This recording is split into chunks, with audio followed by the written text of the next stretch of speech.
Hello and welcome, Rangers. I'm Joe, and today I've got a Metaphysics episode for you. This is the first in a new series. We wanted to examine the energies of the morphing grid in greater detail than we had previously done. We'll start with the Red Ranger. The Red Ranger is arguably the most popular of the Ranger colors after those of green and white, both long associated with Tommy Oliver, the lead of the franchise. Made popular as much due to Jason Scott as the rest of the Red Rangers of the early era, very few of whom lacked for charisma, as all of them were charming and rugged individuals. They were characters who harkened back to mythological warriors and strong men, so that most young boys found it easy to look up to them. Dan, for his part, admired Leo Corbett. I myself favored Tommy, Rocky, and TJ. But all of these characters, at least in their Red Ranger outings, have one major trait in common: passion. They were all passionate men, burning with an inner fire. It is this inner fire that has caused some of the worst strategic errors in the franchise, and has caused more than one tragedy for the Ranger in question. Leo's many struggles to learn to overcome his own screw-ups throughout Lost Galaxy comes to mind. Each of the Red Rangers struggled with a nature that is brimming with passion they could hardly control and struggled to master. This brings up the question, is this normal? My own theory is that yes and no. The Red Rangers are chosen for their passionate nature, it is true, for being hotheads. But it is not simply that they all are similar, but rather that the Red Ranger energy of the morphing grid seeks out the most passionate individuals it can. Only those of a fiery nature can master it, and only those of the most fiery aptitude can wield it at all. I would venture to say that the Red Ranger energy is the creative fire in all of us. It is the fire that burns in men's souls, one that motivates them to cross an ocean, to pick up the sword in defense of that which they love, and to also create art. It is fire. At the same time, I think that it is entirely possible that the fire of the red energy accentuates the primal fire within the selected ranger. In the case of, say, the likes of Jason and Connor, it turned them from a pair with a slight temper,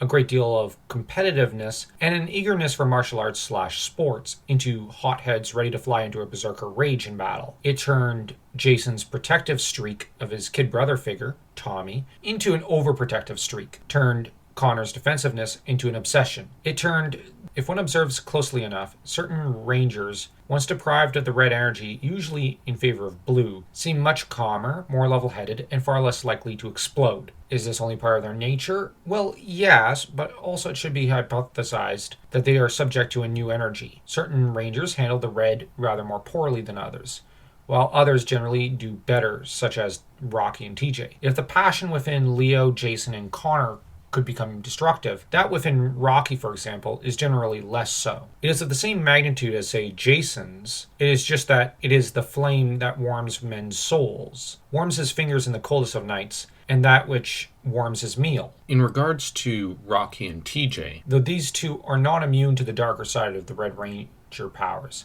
as they have both during the Ivan Ooze incident and others shown themselves to have tempers. In the case of Rocky, ordinarily good-natured and pleasant, he is angry, brooding, and in a foul mood, it seems, throughout a chunk of the 95 movie, snapping at Ooze, but also after Zordon is found to be dying, easing up on the relentless jokes he typically cracks in favor of a lengthy silence, likely brooding, with the young man exploding into action in various attempts to come to the rescue of Adam and Aisha, so that in these latter incidences in the movie, he's dashing in furiously without one of his usual plans. A smart kid, Rocky in the series never rushes into a situation without a plan, yet in the 95 movie he does so repeatedly. His behavior in this regard is similar to the unthinking recklessness of Tommy in the Zeo series and in Turbo, along with that of Jason as Red Ranger. Each of them, when deprived of the powers, show themselves to be fairly level-headed, yet with the Red, during times of duress, they all comport themselves in the same way. Likely, given the cosmic nature of the morphing grid, the